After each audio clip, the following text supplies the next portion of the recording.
നമസ്കാരം. Israel Lebanon വെടിനിർത്തലിനായി ശക്തമായ ഇടപെടൽ നടത്താൻ അമേരിക്കയെയും ഫ്രാൻസിനെയും പ്രേരിപ്പിച്ചത് റഷ്യ ഉയർത്തുന്ന പുതിയ ഭീഷണിയുടെ പശ്ചാത്തലത്തിലാണ്.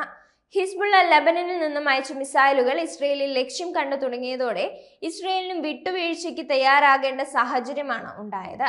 റഷ്യ നാറ്റോ സഖ്യ രാജ്യങ്ങളെയും യൂറോപ്യൻ രാജ്യങ്ങളെയും ആക്രമിക്കുമെന്ന ആശങ്ക ഇസ്രായേലുമായി പങ്കുവച്ച അമേരിക്ക അത്തരമൊരു സാഹചര്യം വന്നാൽ അത് മുതലെടുത്ത് ഇറാനും ഹിസ്ബുള്ളയും ഹൂതികളും സംയുക്തമായി തന്നെ ഇസ്രായേലിനെ ആക്രമിക്കുമെന്ന മുന്നറിയിപ്പും നൽകിയിട്ടുണ്ട്. ഇതും ഇസ്രായേലിന്റെ തീരുമാനത്തെ സ്വാധീനിച്ച ഘടകമാണ്. റഷ്യ പുതിയ പോർമുഖം തുറന്നാൽ പഴയതുപോലെ ഇസ്രായേലിലേക്ക് ആയുധങ്ങൾ നൽകാൻ കഴിയില്ലെന്ന നിലപാടാണ് അമേരിക്ക സ്വീകരിച്ചിരിക്കുന്നത്.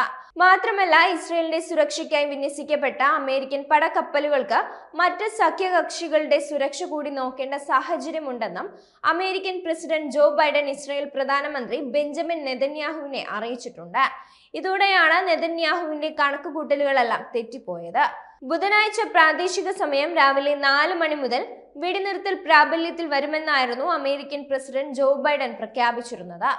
ഇസ്രായേൽ പ്രധാനമന്ത്രി ബെഞ്ചമിൻ നെതന്യാഹുമായും ലെബനന്റെ താൽക്കാലിക പ്രധാനമന്ത്രി നജീബ് മിക്കാറ്റിയുമായും ഇത് സംബന്ധമായി സംസാരിച്ചതായും ബൈഡൻ വ്യക്തമാക്കിയിട്ടുണ്ട്.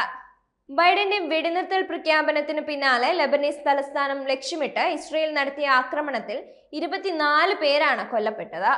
വെടിനിർത്തൽ പ്രാബല്യത്തിൽ വരാൻ മണിക്കൂറുകൾ മാത്രം ശേഷിക്കെ ഇസ്രായേൽ നടത്തിയ ആക്രമണത്തിൽ നിന്ന് തന്നെ അവർ വെടിനിർത്തലിന് നിർബന്ധിക്കപ്പെടുകയായിരുന്നു എന്നതിന്റെ വ്യക്തമായ സൂചനയാണ് ലഭിക്കുന്നത്. അതേസമയം വെടിനിർത്തൽ പ്രഖ്യാപനത്തിന് പിന്നാലെ ഇസ്രായേൽ നടത്തിയ ആക്രമണം വലിയ ആശങ്കയുണ്ടാക്കിയിട്ടുണ്ട്. ഹിസ്ബുള്ള വെടിനിർത്തൽ ലംഘിച്ചാൽ ശക്തമായി തിരിച്ചടിക്കുമെന്ന് ഇസ്രായേൽ പ്രധാനമന്ത്രി ബെഞ്ചമിൻ നെതന്യാഹു മുന്നറിയിപ്പ് നൽകിയിട്ടുണ്ടെങ്കിലും വരാനിരിക്കുന്ന തിരിച്ചടി ഏത് രൂപത്തിലാണെന്നത് കണ്ടു തന്നെ അറിയേണ്ടി വരും. ഇറാനും അറബ് രാജ്യങ്ങളും ഇതുവരെ വെടിനിർത്തൽ നടപടികളോട് പ്രതികരിക്കാത്ത പശ്ചാത്തലത്തിൽ ഇത് സംബന്ധമായ ആശങ്കകളും ശക്തമാണ്. ഹിസ്ബുള്ളയുമായുള്ള വെടിനിർത്തൽ കരാറിന് ഇസ്രായേൽ മന്ത്രിസഭാ യോഗമാണ് അംഗീകാരം നൽകിയിരുന്നത്. അമേരിക്കയും ഫ്രാൻസും മുൻകൈയെടുത്താണ് വെടിനിർത്തൽ കരാറിന് രൂപം നൽകിയത്. നിലവിലെ വെടിനിർത്തൽ കരാർ പ്രകാരം ഹിസ്ബുള്ള ലിറ്റാനി നദിയുടെ വടക്ക് ഭാഗത്തേക്ക് പിന്മാറണമെന്നതാണ് വ്യവസ്ഥ. ലെബനൻ അതിർത്തിയിൽ നിന്ന് ഇസ്രായേൽ സൈന്യം പിന്മാറുമെന്നും ധാരണയുണ്ട്. ഈ മേഖലയിൽ ഇസ്രായേൽ ആക്രമണങ്ങളിൽ തകർന്ന പ്രദേശങ്ങൾ അമേരിക്ക തന്നെ പുനർനിർമ്മിക്കാമെന്നതാണ് ജോ ബൈഡൻ നൽകിയിരിക്കുന്ന മറ്റൊരു ഉറപ്പ്.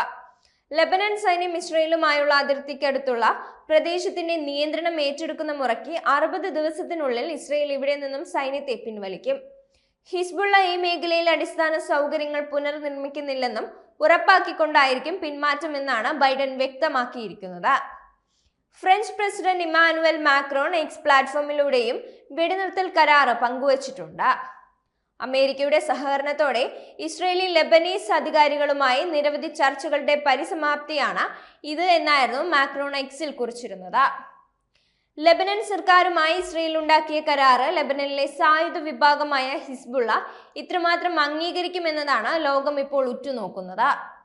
പൂർണ്ണമായും ഇറാൻ നിയന്ത്രണത്തിലുള്ള ഹിസ്ബുള്ളയും ഹൂതികളും ഇറാനിൽ നിന്നും വരുന്ന നിർദ്ദേശങ്ങൾ പാലിച്ചാണ് മുന്നോട്ട് പോവുക.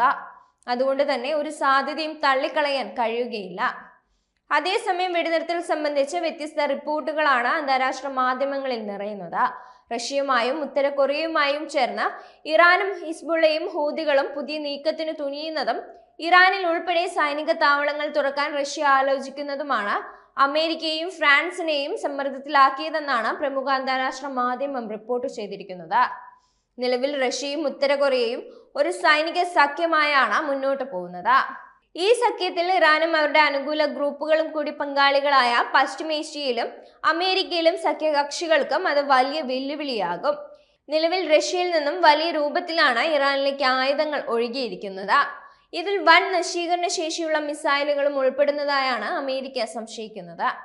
റഷ്യൻ ആയുധങ്ങൾ ഹൂതികളുടെ കൈവശവും എത്തിയിട്ടുണ്ട്.